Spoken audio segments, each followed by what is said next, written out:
রাসূল সাল্লাল্লাহু আলাইহি ওয়াসাল্লাম বলেছেন রোজার জন্য দুইটা খুশি রোজাদারদের জন্য, লিসাইমি ফারহাতুন ইনদা ফিতরি। একটা খুশি যখন সে ইফতার করে, এটা একটা আনন্দ, আসলে কিন্তু অনেক আনন্দ। পৃথিবীর কোনো খাবার দাবারের সাথে ইফতারের তুলনা হয় না। অন্যান্য খাবারের মধ্যে নিয়ে আসা হচ্ছে, আমি সালাদ বানাচ্ছি আবার একটু করে খেয়ে ফেলতেছি, আমি একটা কিছু রান্না করতেছি একটু ট্রাই করতেছি, কিন্তু ইফতারের অ্যারেঞ্জমেন্টটা আলাদা।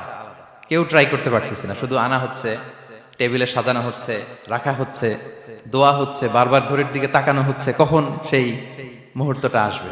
আসা মাত্রই বিসমিল্লাহ বলে আমরা মুখে দেই, তো এটার আনন্দটাই আলাদা।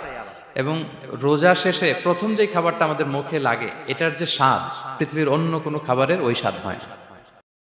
অন্য সময় তো আমরা খেজুর খাই, কিন্তু ইফতারের সময় প্রথম যে খেজুরটা আমরা খাই, এটার একটা অন্যরকম তৃপ্তি না? তার মানে জান্নাতের একটা আবহ এখানে, জান্নাতেও এরকম একই রকম খাবার দেওয়া হবে, কিন্তু তৃপ্তি স্বাদ আলাদা। উতুবিহি মুতাশাবিহা। দুনিয়াতে যে আমি ওয়াটারমেলন খাচ্ছি, জান্নাতেও নাকি এটাই দেয়া হবে। তো মানুষ প্রশ্ন করবে যে আল্লাহ, এটা তো আমরা খেয়েছি, এটা কেন? আল্লাহ বলে এটা খেয়ে দেখো, এটা ওই রকম না, এটার তৃপ্তি আলাদা, এটার স্বাদ আলাদা। তাহলে এটা একটা আমাদের আনন্দ ইফতারির সময়। আর একটা ফারহাতুন ইনদা লিকাই রাব্বি, যখন আমরা আমাদের রবের সাথে সাক্ষাৎ করব, সেটা অনেক বড় আনন্দের হবে।